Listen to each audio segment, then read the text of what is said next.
Ini dia perbedaan kinerja Gubernur Jawa Barat Kang Deddy Mulyadi dan Gubernur Jawa Tengah Pak Ahmad Lutfi. Mari kita kupas sedikit tentang cara mereka berdua memperbaiki infrastruktur jalan di wilayahnya masing-masing.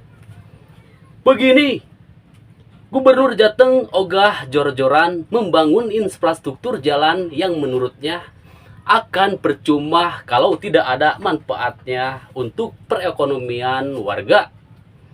Sedangkan Gubernur Jawa Barat justru memperbaiki infrastruktur jalan jadi prioritas utamanya.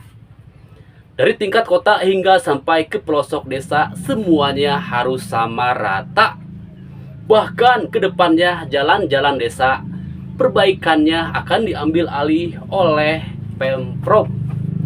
Kalau menurut gubernur satu ini, apabila seluruh jalan bagus dan mulus, disitulah perekonomian akan tumbuh.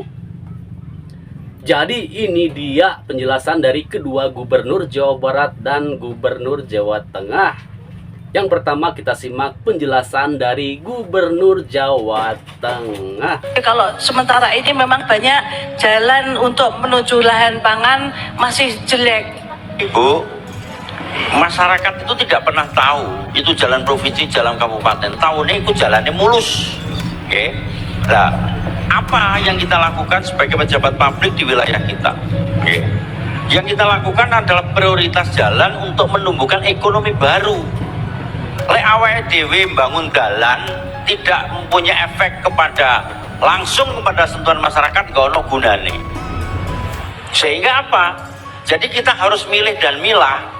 Begitu kita bangun jalan ini, ada ndak efeknya terhadap domino ekonomi? Jadi jenengan benar, maka usulkan daerah mana jalan Anda yang akan dibangun. Jadi begini, teorinya jalan, mantapnya jalan, perawatan jalan itu 2 tahun. Nek wis 2 tahun apa meneh kena udan, hancur itu jalan.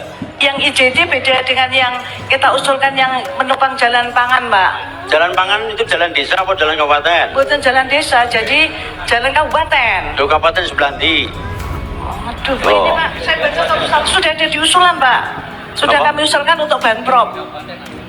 Udah ada? Sampun, Bapak. Oh sudah ada di Sampun, cuman yang viral satu, Bapak, ini jalan Cepu, Randu Blatong Cepu. Jadi begini. Hancur. Viral itu harus dimitigasi. 1, dilakukan pengecekan. 2, disesuaikan dengan kemampuan. Dulu pernah ada salah satu bupati wilayah Sragen, lurah itu gopak nenggone apa? Jalan sing bolong. Tak tanya, itu kenapa viral? Itu lurahmu gulung kuping nenggone jalan berlubang. Dan kalau jalan itu saya bangun, itu tidak ada manfaatnya dan biayanya besar sekali. Saya lebih mengutamakan jalan yang sini karena di sini adalah menguntungkan bagi masyarakat, bagi pertumbuhan ekonomi.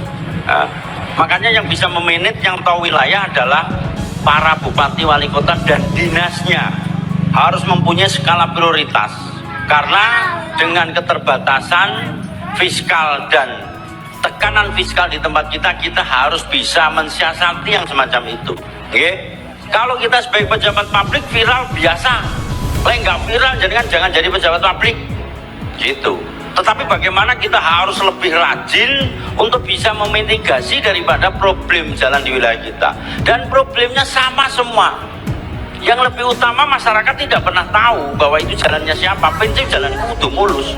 Nah itu harus kita rangkul, kita reduksi mereka, perlu apa, kita kasih pengertian dia, dan lain sebagainya. Nah, sekarang kita simak Gubernur Jawa Barat. Untuk seluruh warga Jawa Barat, saya sampaikan bahwa banyak sekali postingan yang meminta saya untuk memperbaiki jalan yang rusak.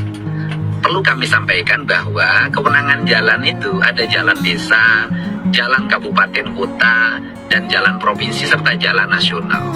Pemerintah provinsi saat ini 2,4 triliun itu akan dialokasikan untuk pembangunan jalan provinsi.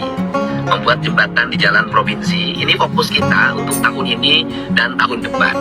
Setelah jalan provinsi semuanya siap dan dalam keadaan sangat sempurna, maka kami akan melangkah yang kedua, memberikan stimulus terhadap kabupaten kota yang tidak punya kemampuan keuangan untuk membangun jalan. Sekali lagi, yang tidak punya kemampuan keuangan untuk membangun jalan, untuk segera menyempurnakan pembangunan jalan kabupaten kota.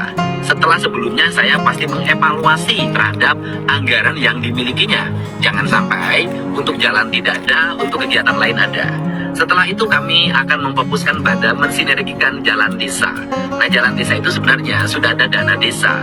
Tetapi apabila desa-desa tidak punya kemampuan, wilayahnya sangat luas, kemudian alokasi dana desanya tidak mencukupi, nanti kami akan memberikan stimulus terhadap pembangunan jalan desa.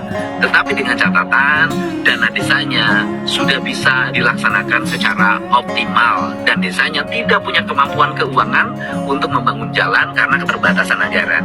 Tahapan ini akan kami lakukan secara bertahap. Tidak bisa dalam tahun ini saya membangun tiga-tiganya, jalan provinsi, jalan kabupaten kota, jalan desa. Anggarannya tidak akan terfokus. Semua akan dilakukan berdasarkan jenjang. Untuk itu saya mohon maaf kalau masih banyak kekurangan, dan insya Allah kita akan fokus menyelesaikan seluruh problem di Jawa Barat secara bersama-sama antara pemerintahan desa, pemerintahan kabupaten kota, dan pemerintahan provinsi Jawa Barat, serta pemerintahan pusat. Nah, jadi begitulah. Gimana menurut kalian?